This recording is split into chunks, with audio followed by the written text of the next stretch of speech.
Navijaška evforija je tudi take, ki pred evropskim košarkarskim prvenstvom niso veljali za športne navdušence, zajela, ker navijaštvo ljudi združuje, meni kulturolog Peter Stanković. Družba razpada na niz na nek način atomiziranih posameznikov, verjetno pa ostaja tudi ta neka potreba po skupnosti, kolektivu, identifikaciji in tako naprej. Na nek način se mi zdi navijaštvo en tak ritual, spektakel, v bistvu, kjer ljudje uprizarjajo ta kolektiv in na nek način ga tudi zelo intenzivno doživljajo.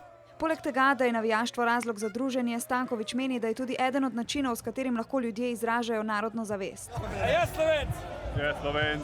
Slovenija!